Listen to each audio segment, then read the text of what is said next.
Hello friend, welcome है आपका हमारे यूट्यूब चैनल एमएस एकेडमी में। और आज हम आपके सामने फिर से उपस्थित हुए अपने एक और नए वीडियो के साथ, जिसका टॉपिक रहेगा वो है यूरेथ्रल स्ट्रक्चर पार्ट 2, जिसमें आज हम कवर करेंगे जो है इन्वेस्टिगेशन को और डिटेल से। देन इसके अलावा मेडिकल ट्रीटमेंट रहेगा और सर्जिकल ट्रीटमेंट रहेगा। चलिए वीडियो स्टार्ट करते हैं।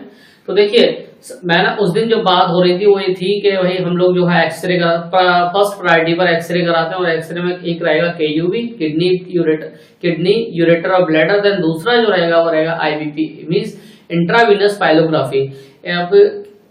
जो आईबीपी जो एक्सरे होता है उसमें क्या करते हैं हम, जो आईवी के थ्रू या इंट्रावेनस या कैनुला के थ्रू हम लोग जो है एक डाई इंसर्ट करते हैं, और उस डाई का इफेक्ट जो आता है वो आता है आपके जो है किडनी यूरिनरी सिस्टम में।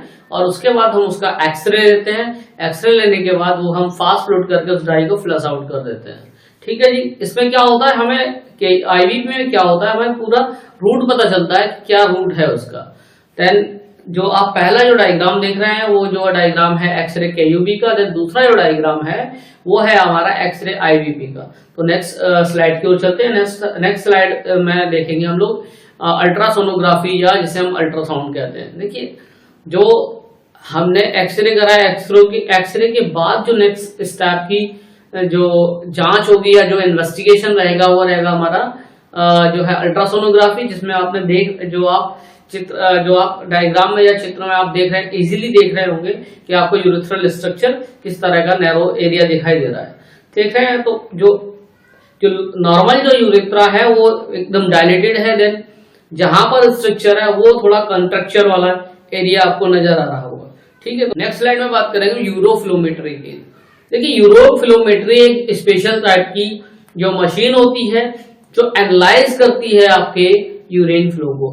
आप डायग्राम में देख रहे होंगे, मशीन जो है डायग्राम में दिख रही है, उसके बगल में उसका जो है ग्राफ दिख रहा होगा, और जो पेशेंट की पोजीशन है वो फीमेल पेशेंट की पोजीशन आपको अलग दिख रही है। देन इसके अलावा मेल पेशेंट की पोजीशन आपको अलग दिख रही है। इसमें क्या होता है, एक प्लेट होती है जो कि हम डायरेक्टली यूरिनल में हम लगा देते हैं, और उसका एक वायर डायरेक्टली जाके वो कनेक्ट होता है मशीन से। अब क्या होता है, जब हम पेशेंट को यूरिनेट करने के लिए बोलते हैं तो उसका यूरिन का फ्लो उसकी प्लेट पर जाना चाहिए। हम उसको क्लियर कर इंस्ट्रक्शन देते हैं कि आप जो यूरिन कर रहे हैं वो प्लेट पे करेंगे, जिससे क्या होगा कि हम फ्लो को एनालाइज कर पाएंगे, और मशीन से एक ग्राफ, जैसे ईसीजी का ग्राफ आता है, जैसे उसी तरह का ग्राफ पेपर पे हमें उसके फ्लो का ग्राफ मिलता है। तो ये रहता है हमारा यूरोफ्लोमेट्री, जिससे कि हम पेशेंट के यूरिन के फ्लो को क्या करते हैं, एनालाइज करते हैं। देन नेक्स्ट स्लाइड की बात करेंगे। नेक्स्ट स्लाइड में मैंने जैसा कि बताया था, पेशेंट का जो है हम सिस्टोस्कोपी करते हैं। सिस्टोस्कोपी क्या होता है, सिस्टोमीस जो है पेशेंट का ब्लैडर। देन स्कोपी का मतलब है देखना, means visual examination of the bladder. अब इसमें क्या होगा, हम इस सिस्टोस्कोपी जो एग्जामिनेशन होता है वो जो है पेशेंट को हम लोग शॉर्ट जीए या इसके अलावा स्पाइनल एनेस्थीसिया का जो है यूज करके, और पेशेंट को लिथोटोमी पोजीशन में लिटा करके फिर हम पेशेंट का ब्लैडर का जो है आपका सिस्टोस्कोप के द्वारा विजुअल एग्जामिनेशन करते हैं। ठीक। देन अब बात करेंगे हम इसके जो है ट्रीटमेंट की बात करेंगे, जो है यूरिथ्रल स्ट्रक्चर की ट्रीटमेंट की बात करेंगे। देखिए, there is no medical treatment. इसमें किसी भी प्रकार का कोई भी मेडिकल ट्रीटमेंट हम यूज नहीं कर सकते।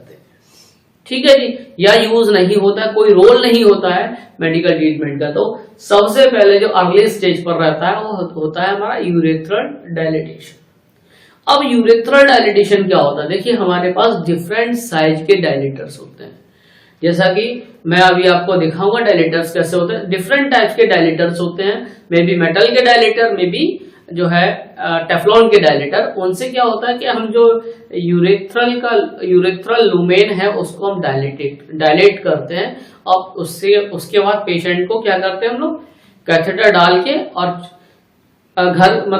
घर भेज देते हैं, और कहते हैं कि भाई आपको 10 दिन बाद या 15 दिन बाद फिर से डायलिटेशन के लिए आना है। तो अर्ली स्टेज पर ये डायलिटेशन जो रहता है वो कम समय के लिए रहता है। मे बी पेशेंट को हफ्ते भर के बाद बुलाना होता है, मे बी 10 दिन के बाद बुलाना होता है, जैसे जैसे हम टाइम पीरियड उसका बढ़ाते जाते हैं। और हर जब पेशेंट आता है तो उसका कैथेटर निकाल के पहले ये आइडेंटिफाई करते हैं, एनालाइज करते हैं कि उसे पेशेंट को यूरिन जो है प्रॉपरली आ रहा है या नहीं आ रहा है। अगर नहीं आ रहा है तो फिर से हम कैथेटर पर पेशेंट को रख देते हैं। देन इसके बाद जो रहेगा वो रहेगा इंसर्शन ऑफ सुप्राप्यूबिस कैथेटराइजेशन। देखिए अब मान के चलिए कि कंडीशन ये आती है कि पेशेंट हमारे पास तब आता है जब उसका बिल्कुल यूरिन फ्लो बंद हो जाता है और हम जो है पेशेंट को यूरिथ्रल कैथेटर डाल रहे हैं, मे बी फोलिस डाल रहे हैं या प्लेन डाल रहे हैं, वो इंसर्ट नहीं हो पा रहा है।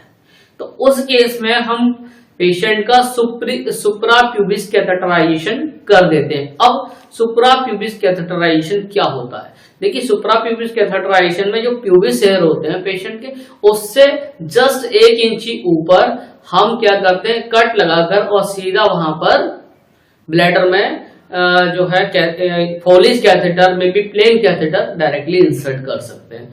ठीक है जी। देन नेक्स्ट जो रहेगा वो रहेगा, ये हमारा सर्जिकल ट्रीटमेंट रहेगा TUR। TUR से मतलब है ट्रांस यूरेथ्रल रिसेक्शन। देखिए TUR trans urethral resection. Resection से मतलब है किसी चीज को रिसेक्ट करना, रिमूव करना, निकालना, मीन्स काट के निकालना।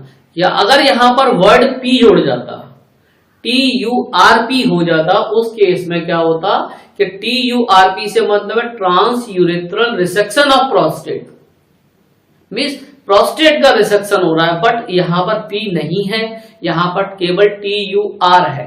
TUR से मतलब है ट्रांस यूरेथ्रल रिसेक्शन, यूरेथ्रा का रिसेक्शन करना है। देन इसके बाद अब इसके अलावा अगर ट्रांस यूरेथ्रल रिसेक्शन वाला भी हमारा जो है प्रोसीजर फेल होता है, रिसेक्शन प्रॉपरली नहीं मीन्स काम नहीं करता है, तो उसके बाद फिर हमारे पास केवल ओपन सर्जरी रहती है, दैट इज कॉल्ड यूरेथ्रोप्लास्टी। एक ओपन सर्जरी होती है जिसमें पेशेंट को हमें एनेस्थीसिया देना पड़ता है। एनेस्थीसिया से मतलब है मे बी GA या आपका रहेगा स्पाइनल रहेगा। देन इसके अलावा पेशेंट को हम लोग क्या करते हैं, एंटीबायोटिक्स पर रखते हैं। एंटीबायोटिक्स देनी ही पड़ेगी पेशेंट को ताकि पेशेंट को सेकेंडरी इन्फेक्शन से हम लोग प्रिवेंट कर सके। देन इसके अलावा एनाल्जेसिक ड्रग्स। अब एनाल्जेसिक का रोल क्या होता है कि आफ्टर सर्जरी क्या होता है, पेशेंट को पेन होगा, तो पेन को रिड्यूस करने के लिए हम लोग एनाल्जेसिक ड्रग्स भी यहाँ पर पेशेंट को प्रेस्क्राइब करते हैं। देन अब चलेंगे नेक्स्ट स्लाइड की ओर। देखिए जैसा कि मैंने आपको बताया था कि फर्स्ट प्रायोरिटी पर रहता है, अर्ली स्टेज पर हम डायलिटेशन करते हैं। तो जो आप जो देख रहे हैं, जो पहला जो चित्र है, पहले चित्र में क्या है, वो मेल डायलेटर्स है।